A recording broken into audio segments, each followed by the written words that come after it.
Aanaa Najjoo keessatti kaabinoonni murna bilisiginnaa mana amantaa keessatti tika ijaaruun hawaasa nagaa irratti dararaa raawwachaa jiraachuun himame. Guutuu gabaasa kanaaf Jaalfalmataa Lammii. Godina Lixa Wallaggaa Aanaa Najjoo bulchiinsa magaalaa Najjoo keessatti kaabinoonni murna bilisiginnaa dura buutota mana amantaa Ortodoksii maqaan isaanii Faayisaa Xuruunaa Bakuruu fi Dirribaa Baqqalaa Bultum kanneen jedhaman mana amantaa Ortodoksii magaalicha keessa jiru keessatti godhanii ijaaruun hawaasa Oromoo irratti dararaa ulfaataa raawwachaa jiraachuu isaanii jiraattonni magaalichaa irraata biyyoolessa Oromiyaatti himaniiru. Jiraattonni magaalichaa Oromiyaa Naashinaal Miidiyaaf akka himanitti murni faashistii bilisiginnaa namoota kana bifa tikaan mana amantaa Ortodoksii magaalichaa keessa jiru keessatti haala dhoksaa ta'een ijaaruun hawaasa Oromoo irratti hidhaan reebicha akkasumas lallaba mana amantaa sana keessatti gaggeeffamu dhimma siyaasa impaayirichaa wal qabsiisanii barnoota kennuun hawaasa afaan faajjessaa jiraachuu maddeen ifoomsaniiru. Haaluma wal fakkaatuun magaalichuma mana amantaa Ortodoksii kana keessatti yeroo ammaa kanatti qoodni bilisiginnaa kunneen amantiin dhimma mootummaa keessa hin galu kan jedhu afaan qofaan lallabaa, karaa biraa immoo motora deemsaa waajjiraanichaa 20 ol ta'an boba'aa waliin ol kaa'uun bifa dhoksaa ta'een boba'aa kana keessaa buusanii gurguruun kaabinoota bulchiinsa magaalichaa waliin sadoo dhuunfaa isaaniif fayyadamaa akka jiran himaniiru. Murni garboonfataan abbaa irree bilisiginnaan maqaa dimokiraasii jedhu arrabaan afarsaa hawaasa Oromoo irratti dhaarraa kaasee hanga ajjeechaatti humna waraanaa fi tika isaaniitti dhimma ba'uun achi buutee dhabamsiisuu haga lubbuu balleessuutti haala nama sururuun golee Oromiyaa mara keessatti raawwachaa jiraachuun beekamee jira. Aanaa Meettaa Roobii keessatti dhukaasa meeshaalee waraanaa gurguddaan deeggaramuun waraanni murna garboonfataa PP raawwataniin gaagaamni namaa fi qabeenya irra ga'uun beekame. Dabalatasaaf Jaalmurtii Haqaa. Godina Lixa Shaggar Aanaa Meettaa Roobii ganda Warqee Waleensuu bakka Daanquree jedhamutti waxabajji 18 bara 2026 meeshaalee waraanaa gurguddaa waraanni murna bilisiginnaa qe'ee jiraattotaatti dhukaasaniin namni tokko madaa'uu fi qabeenyaan hawaasaa hedduu manca'uu jiraattonni onichaa irraata biyyoolessa Oromiyaatti himaniiru. Dhukaasawwan badoonni PP raawwatan kanaan namni maqaan isaa Baqqalaa Beegii jedhamu madoo ulfaataaf saaxilamuu kan ibsan jiraattonni yeroo odeessi kun qindaa'etti du'aa fi jireenya gidduu jiraachuun ifoomeera. Bulguun dhiiga qulqullootaa dhugee hin quubne Abiy Ahimad safeeffannaa malee meeshaalee waraanaa kanneen akka taankii, marfii, madaafa, Zuu-23, moortoraa fi kaannutti dhukaasuun qabeenyaas mancaasee jechuun jiraattonni dabaluun dubbatu. Daldala siyaasaa maqaa Oromoo da'oo godhachuun qe'ee Oromoo mancaasaa waraana kallattiin duguuggaa sanyii irratti ergamtoota isaa bobbaasuun Oromiyaa mara keessatti jiraattonni guyyuu ajjeesaa fi qe'ee irraa buqqaasaa jiraachuu dhugaan waaqaa fi lafti beekanidha. Aanaa Shaallaa keessatti ergamtoonni murna bilisiginnaa qonnaan bulaa tokko irratti yaalii ajjeechaa raawwachuun ifoome. Jalwabii biyyaa waan qindeeffate qaba. Godina Arsii Lixaa Aanaa Shaallaa keessatti ergamtoonni murna bilisiginnaa qonnaan bulaa tokko irratti yaalii ajjeechaa raawwachuu maddeen arraata biyyoolessa Oromiyaatti himan. Qonnaan bulaa obbo Huseen jedhamu jiraataa ganda Sinqillee Goorii kan ta'e waxabajja 15 2026 magaalaa Aanichaa ajjee deemee osoo mana bunaa jalatti haara galfatu poolisoonni bilisiginnaa dubbii afaan isaa akaakuun waboonuuf wayya jetti jechuun sobaan yakkanii piistootti baafachuun osoo rukutuuf jedhanii jalaa miliqee jiraachuu maddeen ijaan argan addeessan. Qonnaan bulaan kun hirmaannaa jaarmiyaa siyaasaa tokkollee kan hin qabne yoo ta'u sababa baadiyyaarraa gara magaalaa deemee qofaaf yakkamee ajjeefamuuf yaaliin kan irratti raawwatame ta'uun itti dabaluun ifoomeera. Aanaalee godina Arsii hedduu keessatti kaabinoonnii fi hidhattoonni sirnichaa hundi waltumsuun haala duraan barameen olitti uummata nagaa qe'ee fi qabeenyarraa buqqisuu, sobaan yakkanii reebuu, hidhuu, ajjeesuu fi sarbama mirga namoomaa ulfaataa guyyaa guyyaan hawaasa meeshaa maleessa irratti raawwataa jiru. Aanaa Meettaa keessatti ergamtoonni murna faashistii PP ilmaan Oromoo hidhanii iraarsuu fi saamuun jabaate. Bal'inasaaf Jaalbooree Addunyaa.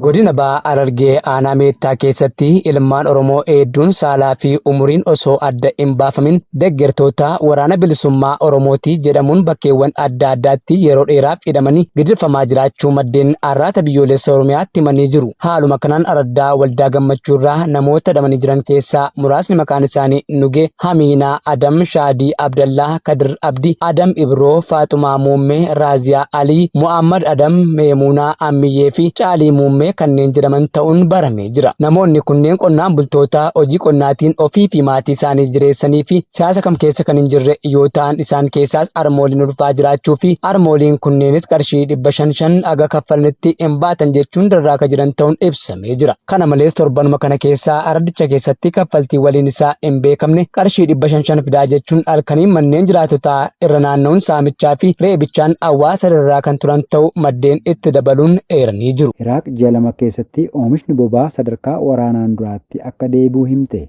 Guutuu gabaasa kanaaf Jaaljiksaa Sirnaa. Aanga'oonni Iraaq oomishni boba'aa ji'a tokko hanga lamaa keessatti sadarkaa yeroo nagaa akka deebi'u tilmaamaniiru jechuun miidiyaaleen mootummaa gabaasan. Kunis erga waraanni baha giddu galeessaa alergiin akka gadi bu'u taasisee booda. Waraanaa fi uggura Iraan daandii Hormuuz irratti raawwatte cufuun kun Iraaq dabalatee biyyoota boba'aa oomishanii ijoo keessatti oomishni akka hir'atu taasiseera. Kunis gabaa anniisaa addunyaa raasee jira. Garuu waliigalteen torban kana Waashingitanii fi Teheraan gidduutti lola kana xumuruuf waliigaltee irra ga'ame mariin hordoffii dhaabbatus boqonnaa tokko kennee jira. Dubbii-himaa ministeera boba'aa Iraaq Saaliim Farhud jimaataa galgala tajaajila oduu Iraaq Iinaa mootummaan bulchutti akka himanitti ji'a tokko hanga lamaa keessatti sadarkaa oomishaa kanaan duraatti deebi'uu dandeenya. Marreewwan dandeettii oomisha isaanii hir'isan yeroo ammaa dandeettii kana ol kaasuu eegalaniiru jedhan. Dhuma gurraandhalaa keessa waraanni kun osoo hin ka'in dura Iraaq guyyaatii boba'aa gara baarmeela miliyoona 3.5 kan ergite yoo ta'u harki caalaan isaa karaa Hormuuzi. Garuu miseensi hundeessituu OPEC kuusaaleen boba'aa guutamuu isaaniitiin dirree boba'aa ishee irra caalaan oomisha dhaabuuf kan dirqame yoo ta'u kunis alergii ishee daandii ollaa Turkii fi Siiriyaa keessa darbuu qofa irratti daangesse. Rakkoon murteessaan kun torban kana keessa waliigaltee jalqabaa Iraanii fi Ameerikaa gidduutti mallattaa'uu isaanii hordofee deebi'ee banamuu jalqabe. Ministeerri boba'aa Iraaq Baaseem Koodeir jimaataa darbee Iinaatti akka himanitti alergiin dhangala'aa sirriin daandii Hormuuz keessa darbuu irratti hundaa'uun suutaan ni deebi'a. Ji'a eebilaa keessaa boba'aan Iraaq karaa bishaanii alergiin ergitu waraana dura giddu galeessaan miliyoona 93 ture karaa baarmeela miliyoona 10tti gadi bu'uu qondaaltonni himanii jiru. Iraaq alergii boba'aa qamadii irratti hirkattummaa guddaa kan qabdu yoo ta'u akka idileetti galii ishee keessaa gara 90% qaba. Bilisummaa Oromoo zoonii lixaa aanaa Leeqaa Dullachaatti haala yeroo irratti uummata waliin marii taasisuu beeksise.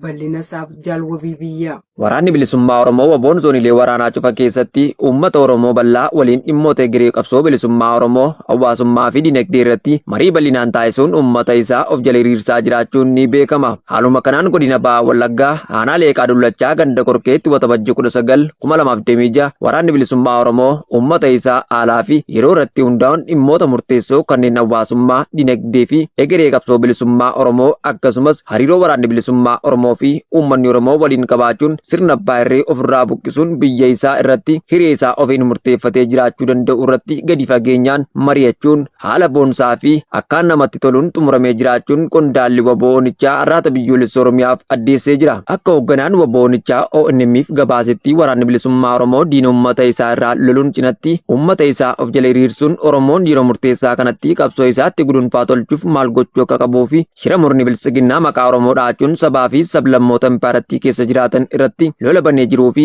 biyyoota ollaa irratti illee lola banuuf dibbee reebaa jiruun ilmaan Oromoo afaan qawween ukkaamsamuun dirree lolaatti ergee fichisiisuuf qophaayaa jiru hubachiisee fashaleessuun akkasumas ilmaan Oromoo waraana isaanii waboo waliin hiriiruun bilisummaa Oromoo fi walabummaa Oromiyaaf qabsoo akka taasisan dhaamuufiin milkiin goolaboo itti dabaluun gabaasee jira.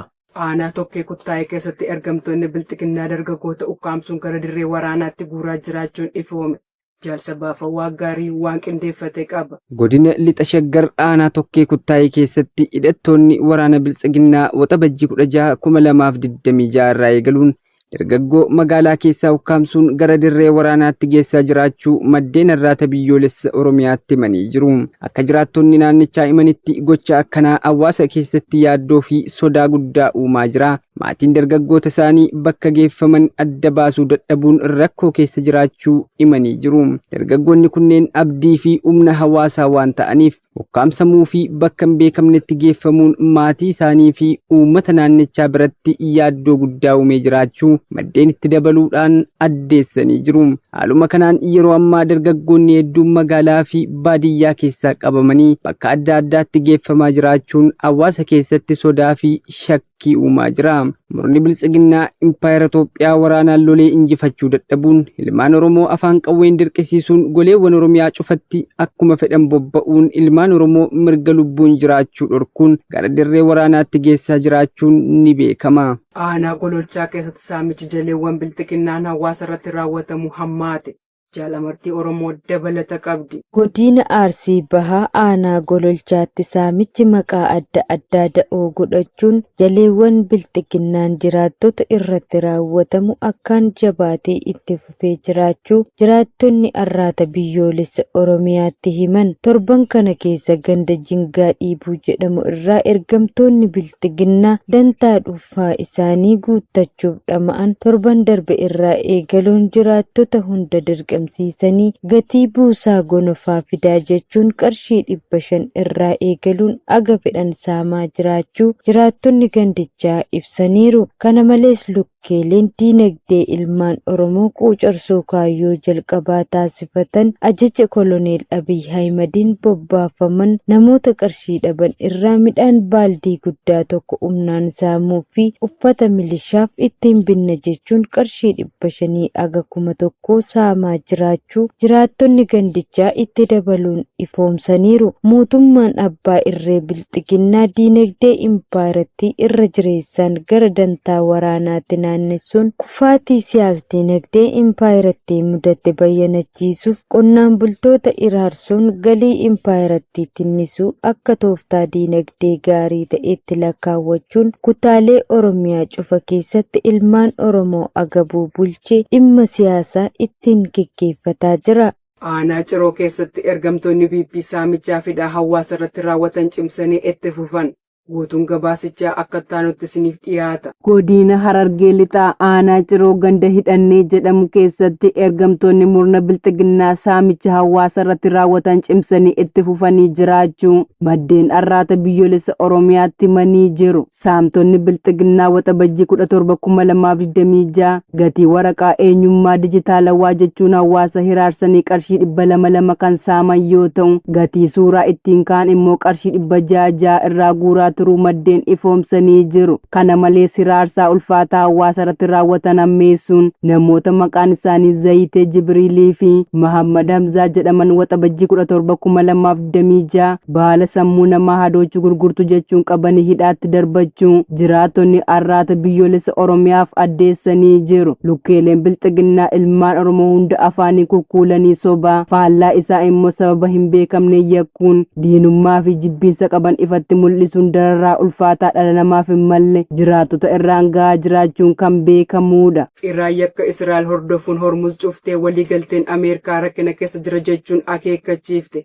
Jaalbooree addunyaa dabalata qaba. Iraan aleellaa Israa'el Libaanos keessatti raawwatte irratti sanbata kaleessaa daandii doonii murteessaa ta'e karaa Hormuz cufuu himte.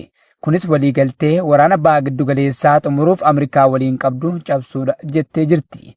Xiyyaaronni waraanaa Israa'el sanbata kaleessaa kibba Libaanos keessatti haleellaa lubbuu namaa galaafate kan raawwatan yoo ta'u Ameerikaan lola achitti gaggeeffameen dhukaasa haaromsuu erga labsite sa'aatii muraasa booda yoo xiqqaate namoonni 28 ajjeefamanii jiru. Haleellaan Israa'el itti fufee jiru kun duraanuu waliigaltee Ameerikaa fi Iraan torban kana waraana naannoo bal'aa gama hundaan dhaabuuf mallatteessan dhiphisee ture. Libaanos dabalatee kunis gaaffii ijoo Teeraaniif ture. Waliigaltee cabsuu Ameerikaa fi sirni Ziyoonistii dhukaasa dhaabuu kibba Libaanositti itti fufinsaanii fi boqonnaa malee cabsuu isaa kaasuun ajajni waraanaa giddu galeessaa Iraan kaleessa ulaan Hormuz sochii doonii fi akka cufamu beeksisee jira. Addatti ministeerri Haajaa Alaa Iraan akka jedhetti waliigaltee Iraanii fi Ameerikaa gidduutti waraana baha giddu galeessaa dhaabuuf mallattaa'ee tumaaleen isaa yeroo dhiyootti hojiirra yoo hin oollee rakkina keessa akka galu ibsee jira. Gamni biraa tarkaanfiiwwan barbaachisoo ta'an dafee fudhachuu qaba. Kana ta'uu baannaan hubannoon guutuun rakkoo keessa seena jedhee dubbii himaan ministeericha Ismaa'eel Bagaayee jechuun eejensiin oduu IRNA gabaasee jira.